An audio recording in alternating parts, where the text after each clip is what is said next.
और बाकी अपने इस बच्चे पर विश्वास रखे।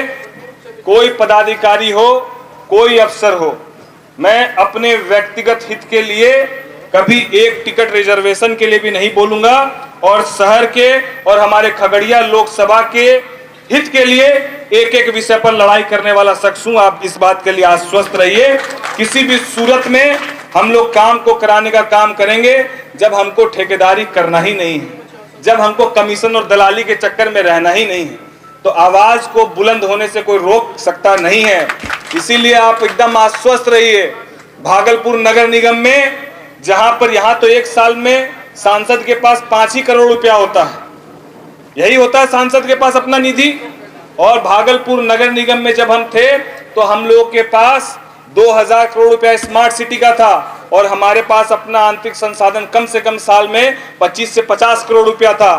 तब हम लोगों ने अपने ही विभाग के 5 भ्रष्ट पदाधिकारियों को सस्पेंड करने का काम किया और पूरे मजबूती से 5 साल तक शहर के लोगों की आवाज बुलंद की और इसके लिए केस मुकदमा भी झेलना पड़ा तो हम लोग झेलने का काम किए हैं। और ये आवाज तभी बुलंद होती है जब आप कमीशन, दलाली और ठेकेदारी के चक्कर में नहीं रहते हैं। अभी तो शपथ ग्रहण नहीं हुआ है, शपथ ग्रहण हो जाने दीजिए। और शपथ ग्रहण के पहले सभी विधानसभाओं में दौरा करके धन्यवाद और आभार, हम लोग धन्यवाद और आभार के लिए निकले थे, लेकिन हो उल्टा गया कि आपके तरफ से अभिनंदन और स्वागत का समारोह में ये तब्दील हो गया।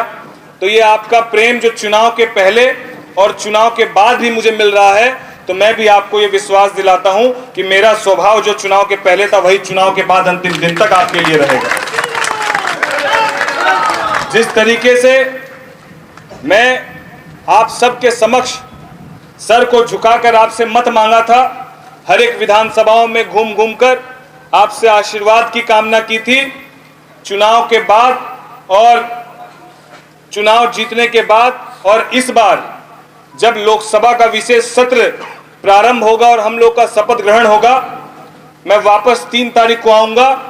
उसके बाद आपका सांसद आपके द्वार की मुहिम की शुरुआत करेंगे और इस शुरुआत के माध्यम से हम लोग हर प्रखंड के हर पंचायतों का दौरा करेंगे विधानसभा वाइज और आपके बीच जाकर आपकी समस्या आपका सांसद सुनने का काम करेगा। और बतौर सांसद नहीं, बतौर आपके भाई और भतीजे के रूप में, आपके बेटे के रूप में आपके बीच आऊंगा। मैं ये आपको आश्वस्त करता हूं। मैं आश्वस्त करता हूं कि वहां से आने के बाद सभी 6 विधानसभाओं में हम लोग मुख्य कार्यालय खगड़िया में और बाकी 5 विधानसभाओं में एक कार्यालय और प्रतिनिधि बनाने का हम लोग काम करेंगे, ताकि कितनी भी व्यस्तता हमारी रहे, आपकी समस्या कार्यालय तक पहुंचे और कार्यालय से मुझ तक पहुंचे और मैं ये आश्वस्त कर सकूं कि आपकी पहुंची गई समस्या पर सकारात्मक रूप से पहल हुआ है कि नहीं हुआ है। मैं आप सबको ये विश्वास दिलाता हूं कि जिस विश्वास के साथ आप सब ने 6 की 6 विधानसभाओं में मुझे जीत दिलाई है, हसनपुर विधानसभा जिसको लेकर लोग कई तरह की अटकलें लगा रहे थे, कई तरह की संभावनाओं की बात कह रहे थे कि 10,000 से भी पीछे रहेगा तो हसनपुर और सिमरी बख्तियारपुर पीछे रहेगा, बाकी विधानसभा आपके ठीक रहेंगे। मुझे भी कमोबेश चुनाव के बाद लोगों की बातों को सुनकर लगता था कि हसनपुर, इस बात का विश्वास था कि हसनपुर पीछे नहीं रहेगा, अगर आगे नहीं रहेगा तो पीछे भी नहीं रहेगा, हम लोग बराबर में कम से कम रहेंगे। लेकिन जब मत पेटी खुली और जब ईवीएम की आवाज चली और 20,000 से ज्यादा मत से जिस तरीके से हसनपुर ने मुझे जीत दिलाई, मैं आपका कोटि कोटि वंदन करता हूं। मैं ये प्रयास हमेशा से करता रहा हूं कि राजनीति, क्योंकि मेरे परिवार से कोई राजनीति में नहीं है और मुझे विरासत में सियासत नहीं मिली है, तो मैं ये प्रयास जरूर करता हूं कि जो मुझे ऊपर वाले ने इस कम उम्र में, जिस वक्त मैं डिप्टी मेयर बना उस वक्त भी मैं हिंदुस्तान का सबसे कम उम्र का डिप्टी मेयर था, और आज जब मैं सांसद बना हूं तो मैं सबसे कम उम्र का नहीं हूं सांसद, लेकिन जिस कम उम्र में गैर राजनीतिक परिवार से आने वाले शख्स को खगड़िया लोकसभा की जनता ने मौका दिया है, मैं आपको विश्वास दिलाता हूं, मैं राजनीति सकारात्मक सोच के साथ करता हूं, ना जात, ना धर्म, ना मजहब, ना कोई विपक्ष और ना पक्ष, सबको साथ लेकर चलने की भावना के साथ हम राजनीति करते हैं।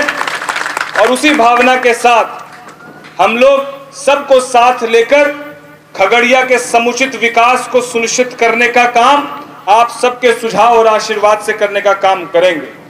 मैं आप सबके मार्गदर्शन और सुझाव के साथ ये प्राथमिकताएं भी तय करूंगा कि पहली 5 प्राथमिकताओं में हम लोग को क्या करना है। हमारे अभिभावक अरविंद बाबू ने भी इस बात को कहा और कल हम लोग बेलदौर गए थे तो हमारी बहन मुखिया डॉली जी, उन्होंने भी इस बात को कहा था जो हमारे अभिभावक अरविंद बाबू कह रहे हैं। अफसरशाही की बात अरविंद बाबू कह रहे थे कि आप सभी प्रखंड स्तर पर इसकी समुचित जो है बैठक कर ये सुनिश्चित करें कि जो अफसर हैं वो कितना काम कर रहे हैं, समीक्षा करें और उसके बाद आगे की रूपरेखा को सुनिश्चित करें। मैं अरविंद बाबू को, हमारे अभिभावक को ये बता देना चाहता हूं कि अब आप आश्वस्त रहें, अब आप आशीर्वाद देते रहें और बाकी अपने इस बच्चे पर विश्वास रखें। कोई पदाधिकारी हो, कोई अफसर हो, मैं अपने व्यक्तिगत हित के लिए कभी एक टिकट रिजर्वेशन के लिए भी नहीं बोलूंगा और शहर के और हमारे खगड़िया लोकसभा के हित के लिए एक एक विषय पर लड़ाई करने वाला शख्स हूं। आप इस बात के लिए आश्वस्त रहिए। किसी भी सूरत में हम लोग काम को कराने का काम करेंगे जब हमको ठेकेदारी करना ही नहीं है, जब हमको कमीशन और दलाली के चक्कर में रहना ही नहीं है, तो आवाज को बुलंद होने से कोई रोक सकता नहीं है। इसीलिए आप एकदम आश्वस्त रहिए। भागलपुर नगर निगम में जहां पर यहां तो एक साल में सांसद के पास 5 ही करोड़ रुपया होता है, यही होता है सांसद के पास अपना निधि। और भागलपुर नगर निगम में जब हम थे तो हम लोगों के पास 2000 करोड़ रुपया स्मार्ट सिटी का था और हमारे पास अपना आंतरिक संसाधन कम से कम साल में 25 से 50 करोड़ रुपया था। तब हम लोगों ने अपने ही विभाग के 5 भ्रष्ट पदाधिकारियों को सस्पेंड करने का काम किया और पूरे मजबूती से 5 साल तक शहर के लोगों की आवाज बुलंद की और इसके लिए केस मुकदमा भी झेलना पड़ा तो हम लोग झेलने का काम किए हैं। और ये आवाज तभी बुलंद होती है जब आप कमीशन, दलाली और ठेकेदारी के चक्कर में नहीं रहते हैं।